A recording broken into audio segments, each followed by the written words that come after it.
नमस्कार दोस्तों, स्वागत है आप सभी का आपके अपने चैनल अमन प्यार जी की जिसमें जैसा कि फ्रेंड्स हमारा एसएससी जीडी का जो आपका 10 डेज फ्री क्लास चल रहा था उसके अंतर्गत ये आपका नेक्स्ट वीडियो है जिसमें हम लोग देखेंगे 100 जीके के प्रश्नों को, साथ में उनसे जुड़े कुछ इंपॉर्टेंट एक्स्ट्रा फैक्ट्स को भी देखेंगे। इसका जो पीडीएफ है टेलीग्राम पे मिल जाएगा, तो लिंक डिस्क्रिप्शन में दिया गया है, तो आप लोग जाकर वहाँ से ज्वाइन जरूर कर लीजिएगा क्योंकि इसका जो पीडीएफ है और वीडियो दोनों बहुत इंपॉर्टेंट है आपके 20 तारीख से शुरू होने वाली एग्जाम के लिए। ठीक है, तो चलिए आज का जो वीडियो है बिना किसी तरीके स्टार्ट करते हैं। तो पहला जो प्रश्न है वह है कि भारत के संविधान का कौन सा अनुच्छेद अस्पृश्यता की अवधारणा को समाप्त करता है और किसी भी रूप में इसके व्यवहार को निषेध करता है। ठीक है, 4 ऑप्शन है, अनुच्छेद 16 है, 15 है, 14 है, 17 है। तो इसका राइट आंसर आपका हो जाएगा अनुच्छेद 17 यानी कि ऑप्शन नंबर 4। ठीक है, जो भारतीय संविधान का अनुच्छेद 17 है वो आपका अस्पृश्यता की प्रथा को समाप्त करता है।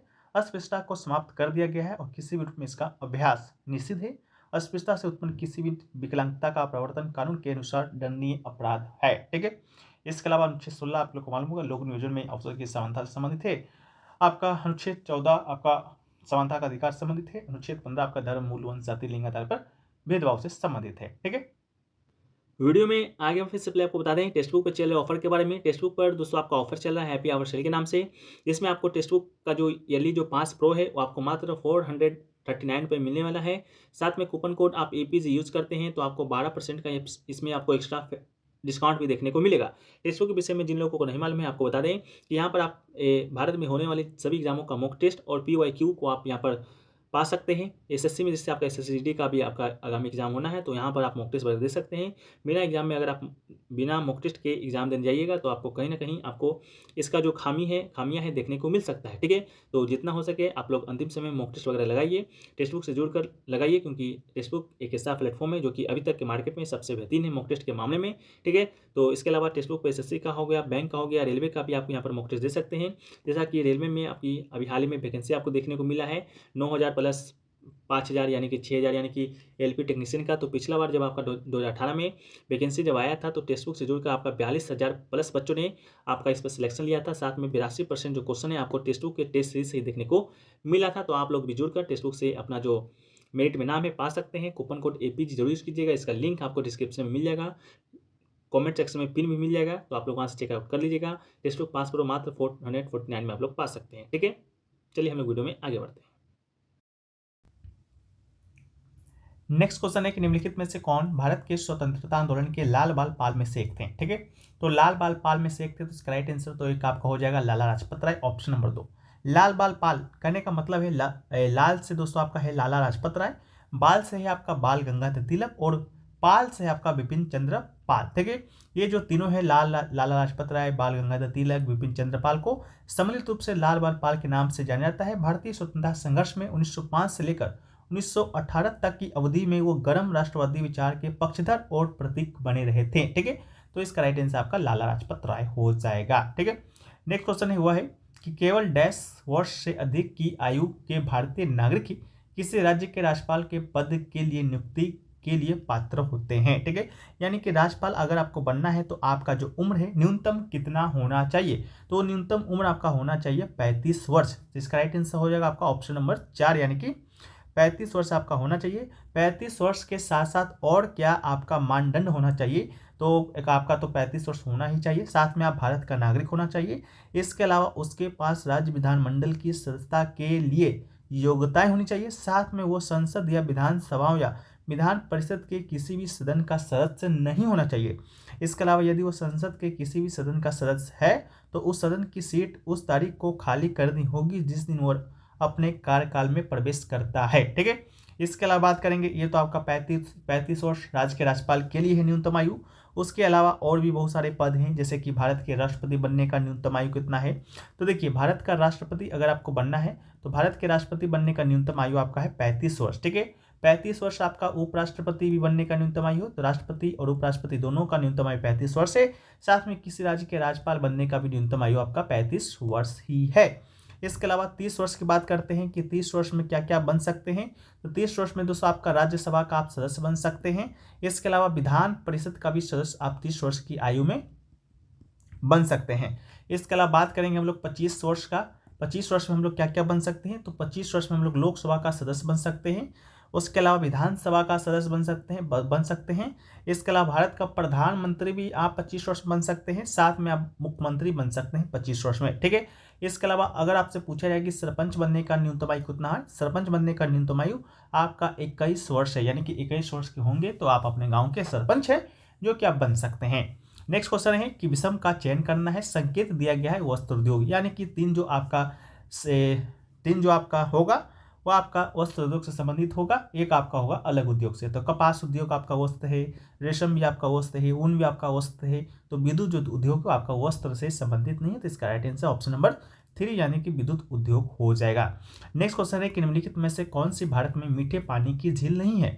मीठे पानी की झील नहीं पूछा गया है, तो इसका राइट आंसर आपका ऑप्शन नंबर 2 है, यानी कि सांबर झील। सांबर जो झील है आपका मीठे पानी का झील नहीं है, ये आपके खारे पानी का झील है, जो कि आपका राजस्थान में स्थित है और सबसे बड़े खारे पानी की झील है और देश में दूसरे सबसे बड़ी, ठीक है, देश में दूसरे सबसे बड़ी है। पहला है आपका चिल्का झील, ठीक है, भारत का सबसे बड़े खारे पानी की झील आपका चिल्का झील है और आपका दूसरा सांबर झील है। इसके अलावा लोकतक झील हो गया, बड़ा पानी हो गया, भीमताल हो गया, ये सब क्या है आपका मीठे पानी का झील है, ठीक है, तो इसको भी याद रखना है। नेक्स्ट क्वेश्चन है कि निम्नलिखित में से किस उपकरण का उपयोग हवा या गैस की आर्द्रता को मापने के लिए किया जाता है, ठीक है। तो 4 ऑप्शन दिया गया है, तो किसका उपयोग हम लोग हवा और गैस की आर्द्रता को मापने के लिए करते हैं, तो इसका राइट आंसर हो जाएगा आर्द्रता मापी, ठीक है, आर्द्रता मापी, जिसे कि हम लोग इंग्लिश में हाइग्रोमीटर भी कहते हैं। तो एक हाइग्रोमीटर एक उपकरण है जिसका उपयोग हम लोग सापेक्ष आर्द्रता को मापने के लिए किया जाता है, ठीक है, तो इसको याद रखिएगा। नेक्स्ट क्वेश्चन है कि राजस्थान का प्रसिद्ध पुष्कर मेला एक वर्ष में डैश में आयोजित होता है। तो राजस्थान का जो पुष्कर मेला है आपसे पूछा गया है कि एक वर्ष में कितनी बार आयोजित होता है, ठीक है। तो राजस्थान में जो मेला होगा या जो मेला लगता है वो तो साधारणतः आपका एक वर्ष में एक ही बार लगता है, ठीक है। तो उसी प्रकार जो आपका राजस्थान का जो प्रसिद्ध पुष्कर मेला है ये भी आपका एक वर्ष में एक बार ही लगेगा, ठीक है। तो ऑप्शन नंबर 2 इसका राइट आंसर हो जाएगा। इस पुष्कर मेला को हम लोग ऊंट मेला के नाम से भी जानते हैं, ठीक है, तो इसको भी याद रखिएगा। इसके अलावा अगर आपसे पूछा जाए ये कब लगता है, तो हिंदू कैलेंडर माह से शुरू होता है, कार्तिक पूर्णिमा पर समाप्त होता है, ठीक है, इसको भी आप याद रखिएगा। मेला कार्तिक के हिंदू कैलेंडर माह से शुरू होता है और कार्तिक पूर्णिमा पर जाकर ये समाप्त होता है। नेक्स्ट क्वेश्चन है यूं की भावरी निम्नलिखित में से किस खेल से संबंधित है। तो यूं की भावरी की बात करेंगे तो इनका संबंध आपका टेनिस से है, तो ऑप्शन नंबर 1 इसका राइट आंसर आपका हो जाएगा टेनिस, ठीक है, तो इसका राइट आंसर क्या होगा आपका टेनिस हो जाएगा, ठीक है। इसके अलावा यूं की भावरी ने पहली बार 2018 में विंबलडन चैंपियनशिप में सीधे प्रवेश भी प्राप्त किया था, ठीक है, इस कारण ये प्रसिद्ध हुई थी। नेक्स्ट क्वेश्चन है कि मानव विकास सूचकांक 2021 के संदर्भ में भारत का रैंक क्या है। तो भारत का रैंक पूछा गया है 2021 के सूचकांक के अनुसार, जो कि आपका 2022 में प्रकाशित हुआ था 8 सितंबर के दिन। उसमें जो भारत का रैंक था वो आपका 132 था। 132 था तो कुल कितने देशों में था, तो कुल आपका 191 देशों में भारत का स्थान था 132, ठीक है, तो इसको याद रखिएगा। इसके अलावा जो मानव विकास सूचकांक है यानी कि ह्यूमन डेवलपमेंट रिपोर्ट, ये आपका जारी कौन करता है, तो ये आपका जारी करता है यूएनडीपी। यूएनडीपी क्या है, तो ये आपका संयुक्त राष्ट्र विकास कार्यक्रम इसका फुल फॉर्म होता है। इसी के द्वारा हर एक साल मानव विकास सूचकांक जारी किया जाता है। नेक्स्ट आपका है दर्शना झावेरी को किस नृत्य शैली के लिए पद्मश्री प्राप्त हुआ था। तो दर्शना झावेरी की बात करेंगे तो ये आपका मणिपुरी नृत्य शैली के लिए इनको पद्मश्री प्राप्त हुआ, तो इसका राइट आंसर आपका क्या होगा मणिपुरी हो जाएगा, ठीक है, क्या होगा मणिपुरी इसका राइट आंसर हो जाएगा, जो कि आपका मणिपुर का क्या है तो आपका शास्त्रीय नृत्य है, ठीक है। इसके अलावा लावनी दिया गया ऑप्शन में, तो लावनी आपका एक लोक नृत्य ना कि शास्त्रीय नृत्य, तो ये कहाँ का है, तो ये आपका महाराष्ट्र का है। इसके अलावा कथकली एक आपका शास्त्रीय नृत्य है, कहाँ का है, तो ये आपका केरल का है। कथक भी एक आपका शास्त्रीय नृत्य है, कहाँ का है, तो ये दोस्तों आपका उत्तर भारत का है, ठीक है, यानी कि उत्तर भारत में जितने भी राज्य आएंगे, उत्तर प्रदेश हो गया, मध्य प्रदेश हो गया, राजस्थान हो गया, उन सभी जगहों पर कथक है जो कि प्रचलित है। नेक्स्ट क्वेश्चन है कि निम्नलिखित में से किसने मार्च 2022 में गोवा के मुख्यमंत्री के रूप में शपथ लिया था। तो मार्च 2022 में गोवा के मुख्यमंत्री बने थे प्रमोद सावंत, और वर्तमान में भी जो गोवा के मुख्यमंत्री हैं वो भी आपके प्रमोद सावंत जी ही हैं, तो इसका राइट आंसर प्रमोद सावंत होगा। नेक्स्ट क्वेश्चन है कि स्वतंत्रता के समय भारत की लगभग 75% जनसंख्या डैश पर निर्भर था। तो स्वतंत्रता जब आपका हो रहा था, कब हो रहा था भाई? तो स्वतंत्रता हो रहा था आपका 1947 में, जब भारत आपका स्वतंत्र हुआ था। उस समय जो भारत की लगभग 75% जो आबादी है वो आपका किस पर निर्भर था? तो आपका कृषि पर निर्भर था। तो इसका राइट आंसर आपका क्या होगा? कृषि इसका राइट आंसर हो जाएगा। इसके अलावा नेक्स्ट क्वेश्चन है कि वह प्रजाति जो खाली एवं नग्न क्षेत्र पर डैश करती है मूल मूल अन्वेषक प्रजाति कहलाती है। तो ये आपका क्या कहलाती है? तो ये आपका कहलाती है आक्रामक। ठीक है, आक्रमण। वो प्रजाति जो खाली एवं नग्न क्षेत्र पर आक्रमण करती है मूल अन्वेषक प्रजाति कहलाती है। तो इसका राइट आंसर हो जाएगा ऑप्शन नंबर 2, यानी कि आक्रमण इसका राइट आंसर हो जाएगा। ठीक है, नेक्स्ट क्वेश्चन है वो आपका पूछा गया है कि राजगिरी कई वर्षों तक मगध की राजधानी रहा, बाद में राजधानी को डैश में स्थानांतरित कर दिया गया। तो मगध की बात करेंगे तो इसका जो प्रथम राजधानी था, या कहे तो प्राचीन राजधानी आपका राजगिरी हुआ करता था। बाद में इस राजधानी को स्थानांतरित कर आपका पाटलिपुत्र कर दिया गया था। तो ऑप्शन नंबर 2 यानी कि पाटलिपुत्र इसका राइट आंसर हो जाएगा। ठीक है, पाटलिपुत्र इसका राइट आंसर हो जाएगा। पाटलिपुत्र वर्तमान में बात करेंगे तो जो आप पटना का क्षेत्र जो कि बिहार की राजधानी है वो आपका पाटलिपुत्र के अंतर्गत ही आता है। राजगिरी की बात करेंगे तो वर्तमान में जो राजगीर है जो कि बिहार में है वो आपका उस समय का राजगीर का क्षेत्र कहलाता था। इसके अलावा ये जो पाटलिपुत्र जो देख रहे हैं यानी कि वर्तमान पटना देख रहे हैं, इसका जो आपका स्थापना है, इसका स्थापना आपका क्या था? उज्जैन ने। ठीक है, तो ये भी आपसे पूछा जाएगा इसका स्थापना किसने किया था? तो उज्जैन ने ही किया था। और यही आपका राजगीर से जो राजधानी है स्थानांतरित कर आपका पाटलिपुत्र कर दिया था। नेक्स्ट क्वेश्चन है कि एशियाई खेल 2018 के उद्घाटन समारोह के लिए भारत के ध्वजवाहक कौन थे? तो ये आपका एशियाई खेल 2018 का पूछा गया है। तो इसका राइट आंसर आपका नीरज चोपड़ा था। हालांकि जो एशियाई खेल है आपका हर एक 4 साल के बाद आपका आयोजित होता है। तो 2018 से 4 साल के बाद देखिए तो 2022 यानी कि 2022 में भी आपका एशियाई खेल हुआ होगा, तो बिल्कुल हुआ है। लेकिन ये जो खेल है आपका 2022 की जगह 2023 में हुआ है। और उस समय जो उद्घाटन समारोह यानी कि उद्घाटन समारोह के जो ध्वजवाहक थे आपके 2 प्रमुख खिलाड़ी थे। एक आपके हरमनप्रीत सिंह थे, इसको याद रखिएगा कौन थे? हरमनप्रीत सिंह, जो कि आपका किससे संबंधित है? हरमनप्रीत सिंह किससे संबंधित? क्रिकेट मत मार दीजिएगा। ये आपका हॉकी से संबंधित है।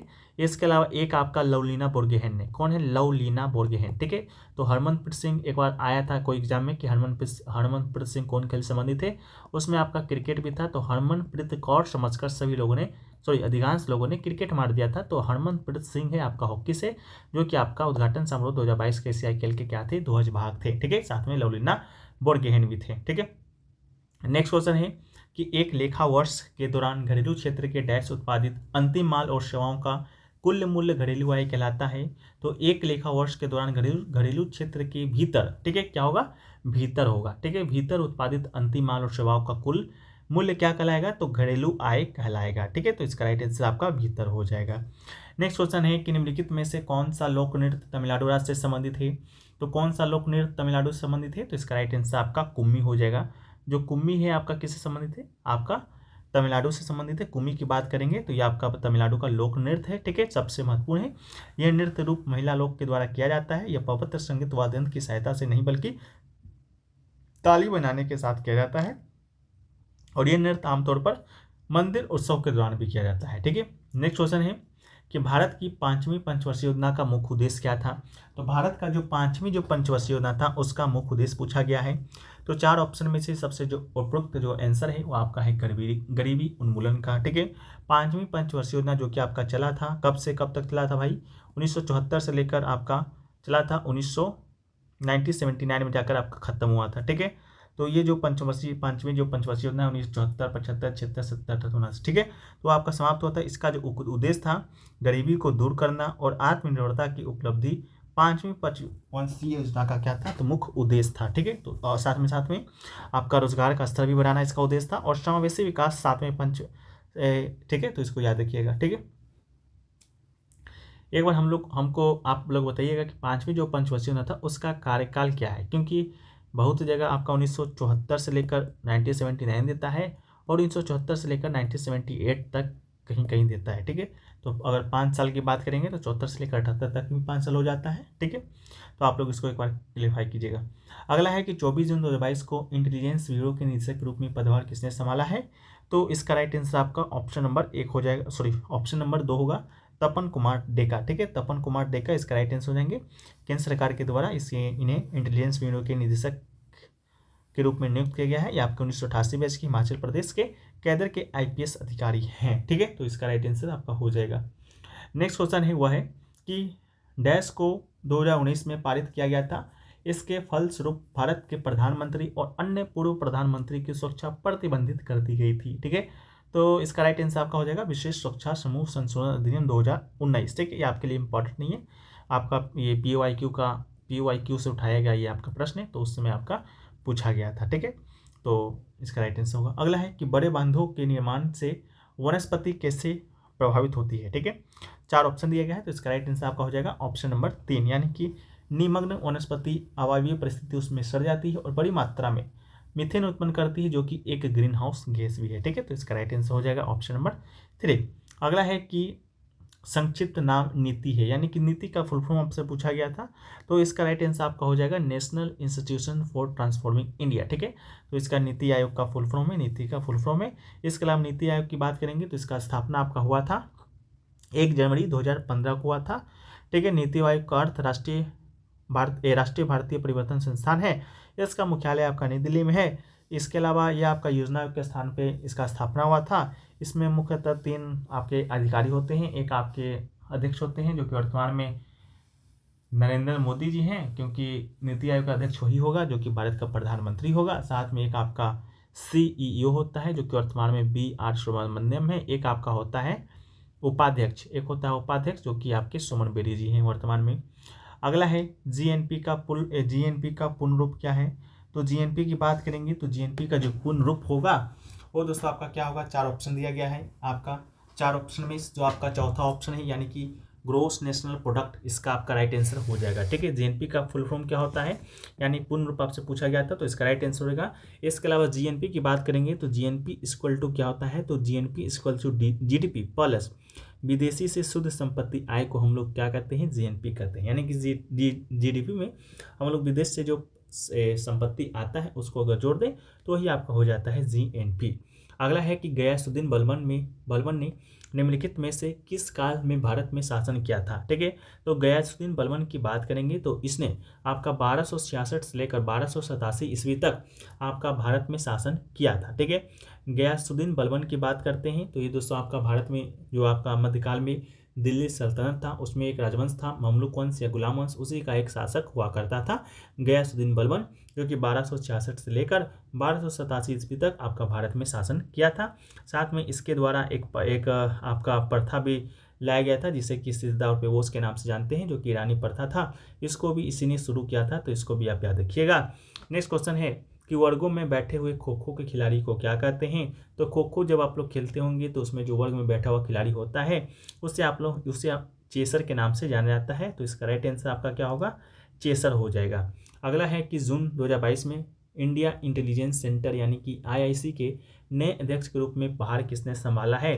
तो इसका राइट आंसर आपका श्याम शरण ऑप्शन नंबर 2 हो जाएगा। वर्तमान में भी इंडिया इंटरनेशनल सेंटर के जो अध्यक्ष हैं वो आपके श्याम शरण जी ही हैं। तो इसका राइट आंसर आपका ये हो जाएगा। अगला है वह है कि निम्नलिखित में से कौन मोहिनीअट्टम से संबंधित है। तो मोहिनीअट्टम की बात करेंगे जो कि आपका केरल का एक शास्त्रीय नृत्य थे। तो 4 ऑप्शन दिया गया था, उसमें से जो आपके कनक रेले जी थे वो आपके मोहिनीअट्टम से संबंधित थे। तो इसका राइट आंसर आपका क्या होगा, कनक रेले इसका राइट आंसर होगा। अगला है कि खेलो इंडिया यूथ गेम्स में आयु वर्ग की किन 2 श्रेणियों पर विचार किया गया है। तो खेलो इंडिया जो यूथ गेम्स होता है वो आपका 17 के नीचे और 21 के नीचे उम्र वाले लड़कों को ही इसमें खेलने की अनुमति प्राप्त होती है। तो इसका राइट आंसर ऑप्शन नंबर 4 होगा।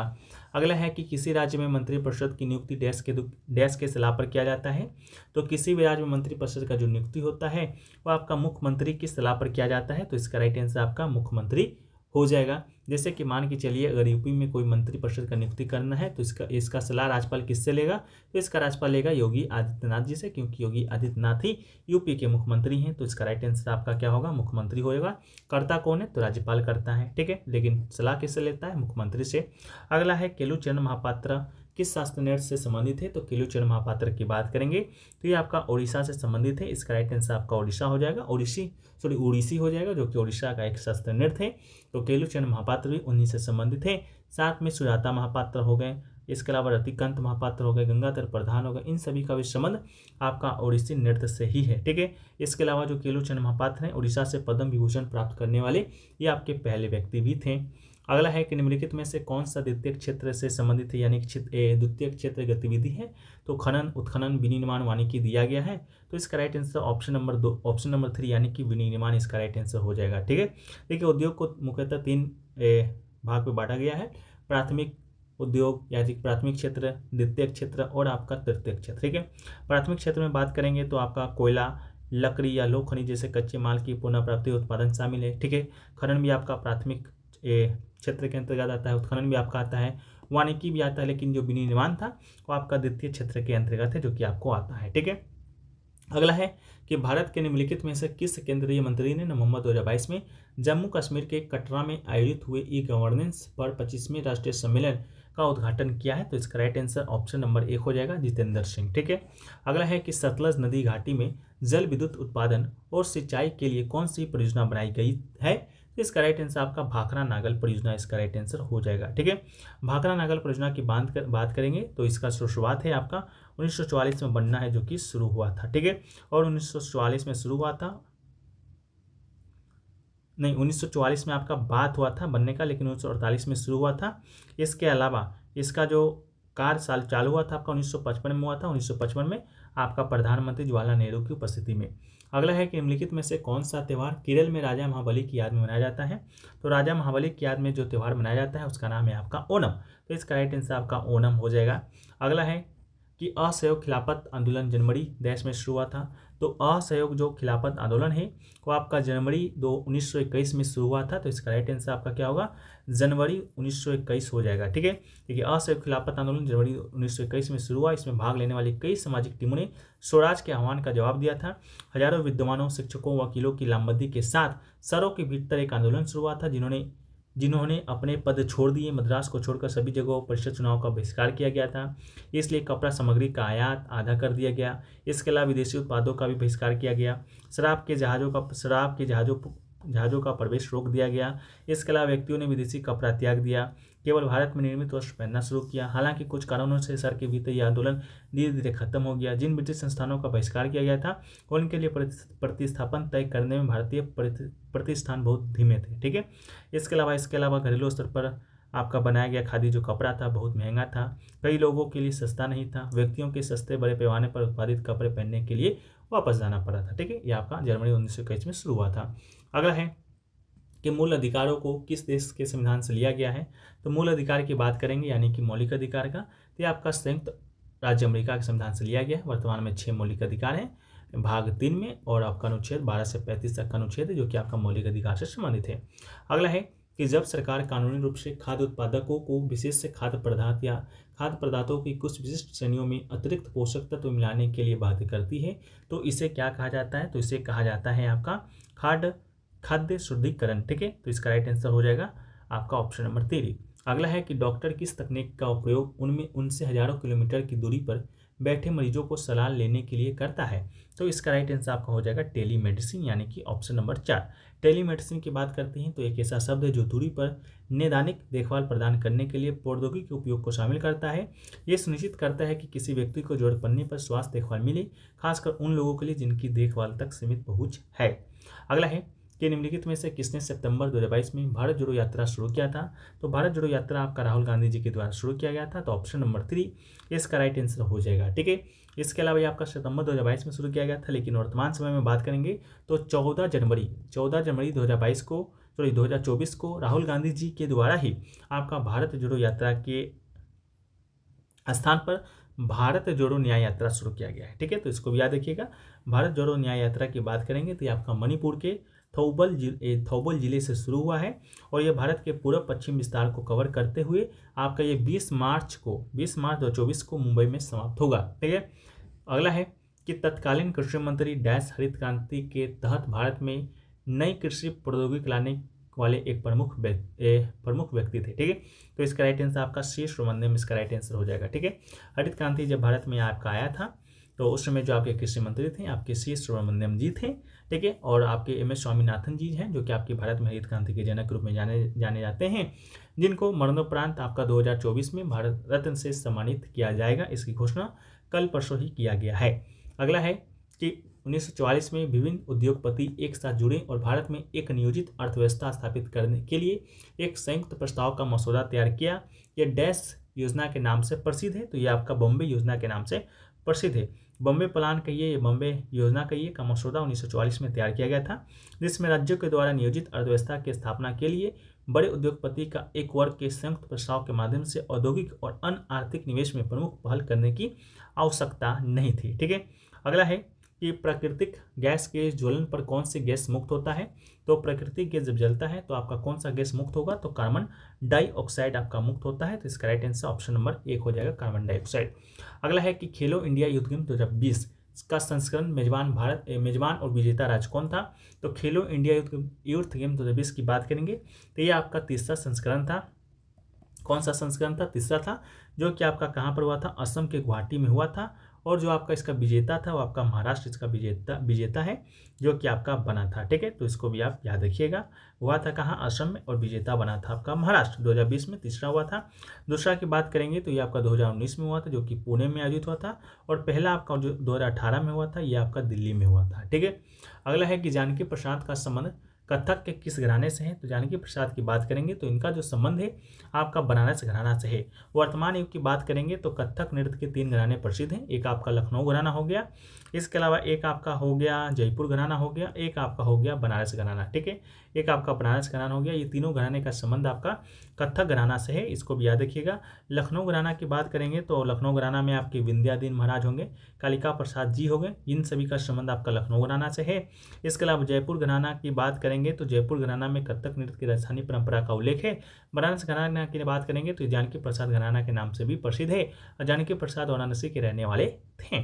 अगला है कि क्षेत्रफल की दृष्टि से भारत का सबसे छोटा केंद्र शासित प्रदेश कौन सा है। तो क्षेत्रफल की दृष्टि से बात करेंगे तो भारत का सबसे छोटा केंद्र शासित प्रदेश है आपका लक्षद्वीप। तो ऑप्शन नंबर 1 इसका राइट आंसर आपका क्या होगा? लक्षद्वीप हो जाएगा। लक्षद्वीप के क्षेत्रफल की बात करेंगे तो कितना है? तो 32 वर्ग किलोमीटर है। कितना है?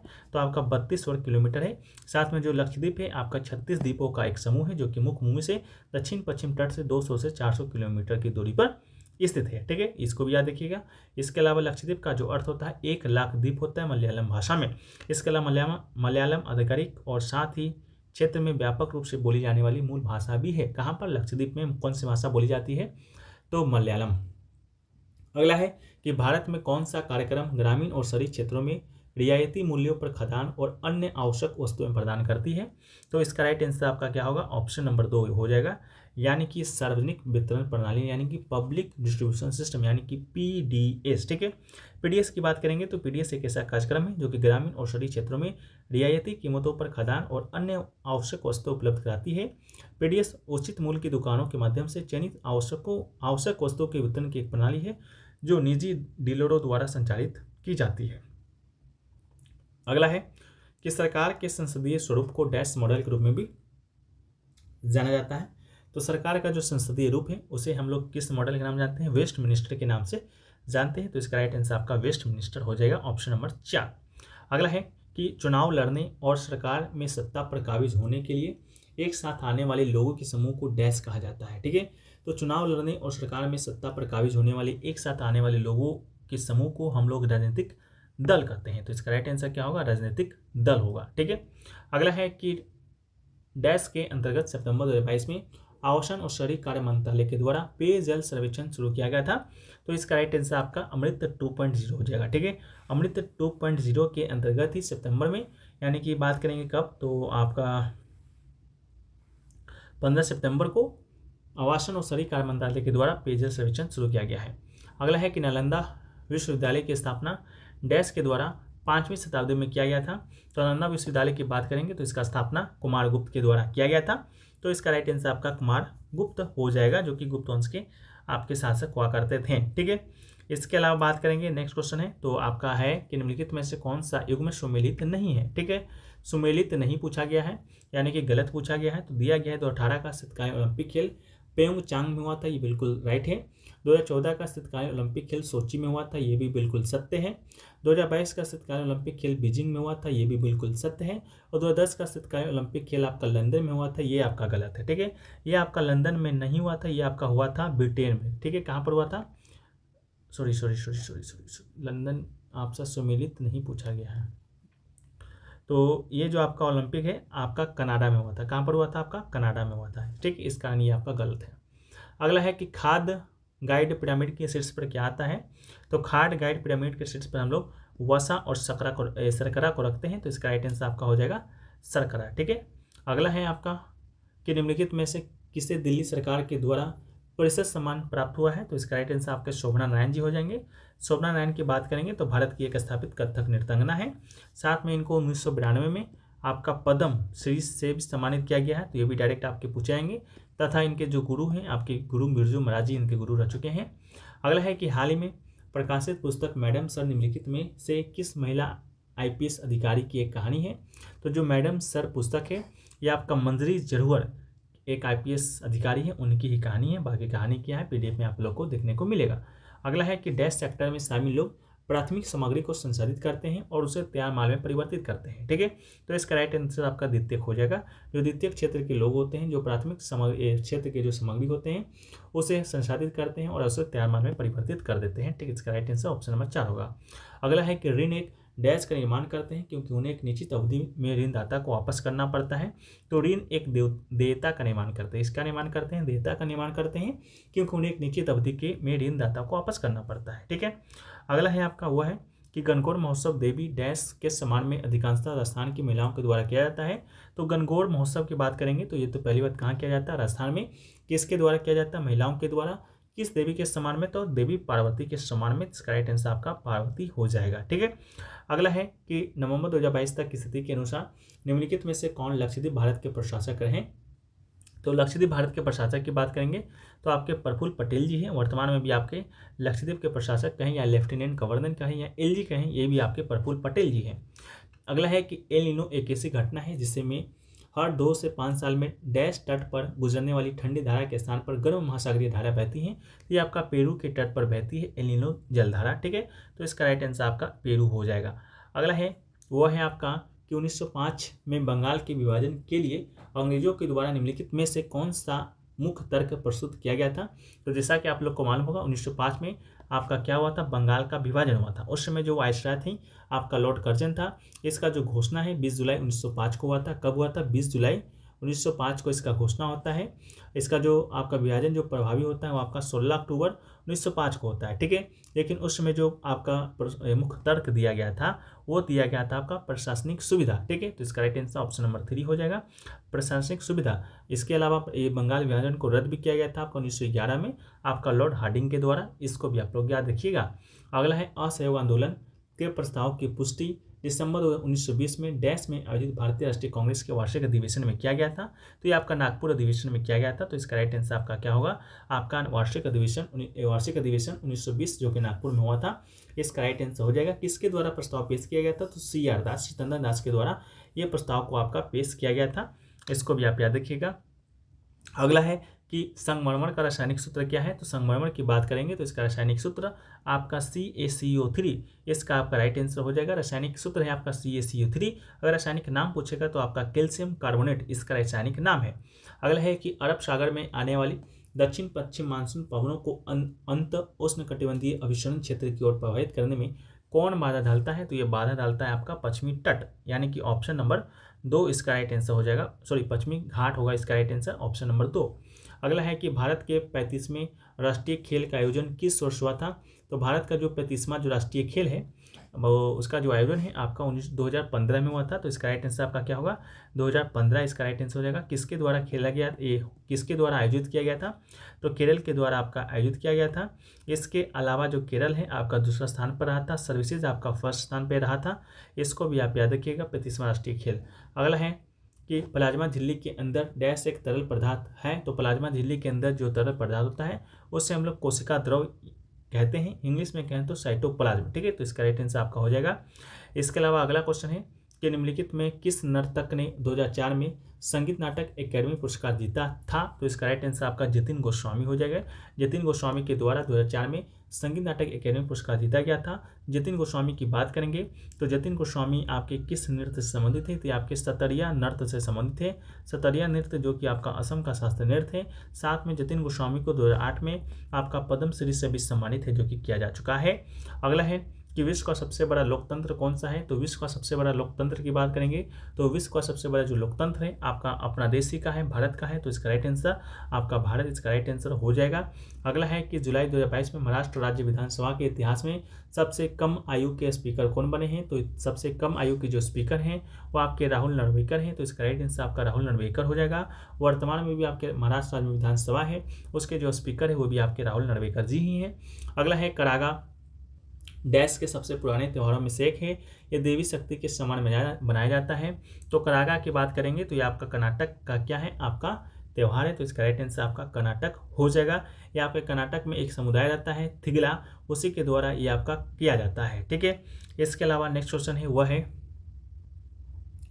कि छठी पंचवर्षीय योजना के अनुसार लक्षित आर्थिक विकास दर क्या था? तो छठी जो पंचवर्षीय योजना आपका चला था उसमें जो लक्षित विकास दर था, लक्ष्य रखा गया था 5.2 का, और जो विकास वास्तव में पाया गया था वो आपका 5.7% पाया गया था। ठीक है। इसलिए इसे इस पंचवर्षीय योजना को सफलता माना गया था, यानी कि सफलता हासिल हुआ था इस पंचवर्षीय योजना के दौरान। अगला है कि डैश संगठित क्षेत्रों में कटाई और बुनाई को छोड़कर संपूर्ण वस्त्र मूल्य श्रृंखला टेक्सटाइल वैल्यू चेन में कौशल विकास और प्लेसमेंट उन्मुख प्रशिक्षण प्रदान करने का प्रयोजन रखती है। तो इसका राइट आंसर आपका समर्थ योजना हो जाएगा। ठीक है। समर्थ योजना जो कि आपका 12वीं पंचवर्षीय योजना के तहत एकीकृत कौशल विकास योजना को नियंत्रित करता है। साथ में ये आपका 2017 में ये पेश किया गया था। ठीक है। अगला है कि यदि सार्वजनिक क्षेत्र में भविष्य में निर्गत में वृद्धि डैश होती है तो यह एक प्रकार का बोझ है। तो इसका राइट आंसर आपका हो जाएगा ऑप्शन नंबर 1 यानी कि कम, यानी कि राइट आंसर यदि सार्वजनिक क्षेत्र सार्वजनिक ऋण में भविष्य में निर्गत वृद्धि में कम होती है तो ये एक प्रकार का क्या होगा? बोझ होगा। अगला है कि निम्नलिखित में से डैश एक खाद्य फसल है। तो खाद्य फसल की बात करेंगे तो इसका राइट आंसर आपका ऑप्शन नंबर 4 हो जाएगा, चावल। ठीक है। चावल जो है एक आपका क्या है? खाद्य फसल है। तो इसका राइट आंसर आपका चावल ऑप्शन नंबर 4 होगा। अगला है कि निम्नलिखित में से किस जलवायु में आप रबर की फसल नहीं उगा सकते हैं? तो जो रबर का फसल है आपका ध्रुवीय जलवायु में है, जो कि नहीं उग सकता है। तो इसका राइट आंसर आपका ध्रुवीय जलवायु हो जाएगा। रबर के पौधे को उगाने के लिए 200 सेंटीमीटर या अधिक उससे अधिक वर्षा की आवश्यकता होता है, जिसमें बहुत कम या कोई शुष्क मौसम नहीं होता है। ठीक है। इसके अलावा ये निरंतर उच्च तापमान की जरूरत है, ताकि ये जो कि हम ध्रुवीय जलवायु में है जो कि नहीं पाएंगे। अगला है कि भारत के शास्त्रीय नृत्यों में से सतरिया नृत्य निम्नलिखित में से किस धर्म की शिक्षा को दर्शाता है? तो जो सतरिया नृत्य है वो आपका हिंदू धर्म के शिक्षाओं को दर्शाता है। तो इसका राइट आंसर आपका हिंदू धर्म हो जाएगा। हिंदू धर्म में भी बात करेंगे तो वैष्णव संप्रदाय को। ठीक है। हिंदू धर्म में भी किसको? तो वैष्णव संप्रदाय को। ठीक है। ये आपका असम का शास्त्रीय नृत्य है, जो कि आपका श्रीमंत शंकर देव जी के द्वारा स्थापित किया गया था। अगला है कि जनगणना 2011 के अनुसार भारत का दूसरा सबसे बड़ा अधिक जनसंख्या वाला राज्य कौन सा है? तो दूसरा पूछा है तो इसका राइट आंसर आपका महाराष्ट्र हो जाएगा। पहला पूछता तो आपका उत्तर प्रदेश था, और आपका तीसरा पूछता तो आपका बिहार होता। ठीक है। अगला है कि नवंबर 2022 में महाराष्ट्र भारत में अंधेरी पूर्व निर्वाचन क्षेत्र से विधानसभा के सदस्य कौन बने हैं? तो ऋतुजा लटके। इसका राइट आंसर आपका हो जाएगा। अगला है कि साइखोम मीराबाई चानू डैश एक है। तो साइखोम मीराबाई चानू की बात करेंगे तो ये आपके भारतीय भारोत्तोलक हैं। तो इसका राइट आंसर आपका भारतीय भारोत्तोलक हो जाएगा, जिन्होंने टोक्यो ओलंपिक 2020 में आपका भारत की तरफ से पहला पदक है जो कि जीता है 48 kg भारोत्तोलन में। कौन सा पदक जीता है? तो आपका रजत पदक जीता है। इनका जो संबंध है इम्फाल मणिपुर से है। अगला है कि सातवाहन साम्राज्य की स्थापना लगभग कितने वर्ष पूर्व हुआ था? तो सातवाहन साम्राज्य का स्थापना आपका आज से 2100 वर्ष पूर्व हुआ था। कब हुआ था? तो 60 BC में हुआ था, जो कि 240 BC तक आपका चला था। इसका स्थापना है आपका कौन किया था? तो सिमुक नामक व्यक्ति ने इसका स्थापना है जो कि आपका किया था। तो इसको भी याद रखिएगा। इसे आंध्र वंश के नाम से भी इसे जाना जाता है। ठीक है। तो इसको भी आप लोग को याद रखना है। अगला है कि भारत के राष्ट्रपति बनने के लिए उम्मीदवार का न्यूनतम आयु कितना होना चाहिए, जिसकी गणना हम लोग पहले ही कर चुके हैं। भारत का राष्ट्रपति बनने के लिए उम्मीदवार का जो न्यूनतम आयु है वो आपका 35 वर्ष होना चाहिए। तो इसका राइट आंसर क्या होगा? आपका 35 वर्ष इसका राइट आंसर हो जाएगा। ठीक है। बाकी इसका जो व्याख्या है हम लोग पहले ही वीडियो में कर चुके हैं, तो आशा करते हैं वीडियो आपको पसंद आया है। वीडियो पसंद आए वीडियो को लाइक कर दीजिएगा, चैनल पर नए हो चैनल को सब्सक्राइब कर दीजिएगा। मिलते हैं हम लोग नेक्स्ट वीडियो में, जब तक के लिए जय हिंद, जय भारत, वंदे मातरम।